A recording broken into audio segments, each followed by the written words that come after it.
Hi hello friend, Jaya cooking and vlogs ಚಾನಲ್ಗೆ ಸ್ವಾಗತ. ನಾನು ಈ ವಿಡಿಯೋದಲ್ಲಿ ಕಡಲೆಕಾಳು ಉಸ್ಲಿ ಮಾಡೋದನ್ನು ತೋರಿಸ್ಕೊಡ್ತಾ ಇದ್ದೀನಿ. ವಿಡಿಯೋ ನೋಡೋದಕ್ಕಿಂತ ಮುಂಚೆ ಯಾರೇನು ನಮ್ಮ ಚಾನಲ್ಗೆ ಸಬ್ಸ್ಕ್ರೈಬ್ ಆಗಿಲ್ವೋ ಪ್ಲೀಸ್ ಸಬ್ಸ್ಕ್ರೈಬ್ ಆಗಿ, ಹಾಗೆ ವಿಡಿಯೋನ ಸ್ಕಿಪ್ ಮಾಡದೆ ಪೂರ್ತಿಯಾಗಿ ನೋಡಿ. ಹಾಗಾದರೆ ಬನ್ನಿ ಕಡಲೆಕಾಳು ಉಸ್ಲಿ ಮಾಡೋದಕ್ಕೆ ಏನೇನು ಪದಾರ್ಥಗಳು ಬೇಕು, ಹೇಗೆ ಮಾಡೋದು ನೋಡ್ಕೊಂಡು ಬರೋಣ.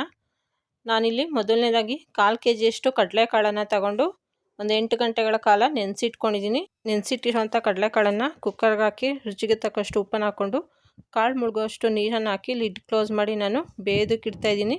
ಕಾಳನ್ನು ಒಂದು 7 ರಿಂದ 8 ವಿಷಲ್ ಹಾಕಿಸ್ಕೊಂಡು ಚೆನ್ನಾಗಿ ಬೇಯಿಸ್ಕೊಳ್ತಾ ಇದ್ದೀನಿ.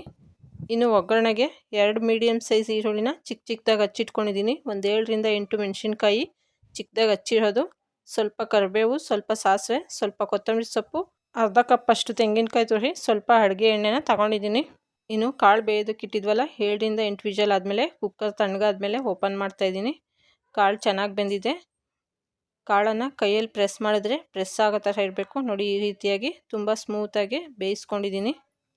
ಸ್ಟವ್ ಮೇಲೆ ಒಂದು ಪ್ಯಾನ್ ಇಟ್ಟಿದ್ದೀನಿ. ಬಿಸಿ ಆದಮೇಲೆ ಅದಕ್ಕೆ 1 ಟೇಬಲ್ ಸ್ಪೂನಷ್ಟು ಎಣ್ಣೆನ ಹಾಕ್ಕೊಳ್ತಾ ಇದ್ದೀನಿ. ಎಣ್ಣೆ ಬಿಸಿ ಆದಮೇಲೆ ತಗೊಂಡಿರೋಂಥ ಸಾಸಿವೆ ಮತ್ತು ಕರಿಬೇವಿನ ಸೊಪ್ಪನ್ನು ಹಾಕ್ಕೊಳ್ತಾ ಇದ್ದೀನಿ. ಸಾಸಿವೆ ಸಿಡಿದ್ಮೇಲೆ ಹಚ್ಚಿಟ್ಕೊಂಡಿರೋಂಥ ಈರುಳ್ಳಿ ಮತ್ತು ಹಸಿಮೆಣ್ಸಿಕಾಯಿನ ಹಾಕ್ಕೊಂಡು ಫ್ರೈ ಮಾಡ್ಕೊಳ್ತಾ ಇದ್ದೀನಿ. ಸ್ವಲ್ಪ ಕಲರ್ ಚೇಂಜ್ ಆಗೋವರೆಗೂ ಫ್ರೈ ಮಾಡಿಕೊಂಡು, ಕಡಲೆಕಾಳು ಉಸ್ಲಿ ಮನೇಲಿ ತಿನ್ನೋದಕ್ಕೆ ಮಾಡೋಕ್ಕಾದರೆ ಈರುಳ್ಳಿನ ಹಾಕ್ಕೊಳ್ಳಿ.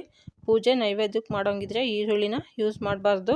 ಈರುಳ್ಳಿ ಇಲ್ಲದೇ ಇನ್ನು ಮಿಕ್ಕಿರೋ ಎಲ್ಲ ಪದಾರ್ಥನೂ ಹಾಕ್ಕೊಂಡು ಕಡಲೆಕಾಳು ಉಸ್ಲಿನ ಮಾಡ್ಕೋಬೇಕಾಗುತ್ತೆ ನೋಡಿ. ಈಗ ಸ್ವಲ್ಪ ಕಲರ್ ಚೇಂಜ್ ಆಗೋ ಥರ ಫ್ರೈ ಮಾಡಿಕೊಂಡು, ನಾವು ಕಡಲೆಕಾಳು ಬೇಯಿಸೋದಕ್ಕೆ ಉಪ್ಪನ್ನು ಹಾಕ್ಕೊಂಡಿದ್ದೀವಿ, ಆದರೆ ಈರುಳ್ಳಿಗೆ ಸ್ವಲ್ಪ ಚಿಟಿಕೆಯಷ್ಟು ಉಪ್ಪನ್ನು ಹಾಕ್ಕೊಂಡು ಮತ್ತೊಂದು ಸಲ ಈರುಳ್ಳಿ ಗೋಲ್ಡನ್ ಬ್ರೌನ್ ಕಲರ್ ಆಗೋವರೆಗೂ ಫ್ರೈ ಮಾಡ್ಕೊಳ್ತಾ ಇದ್ದೀನಿ.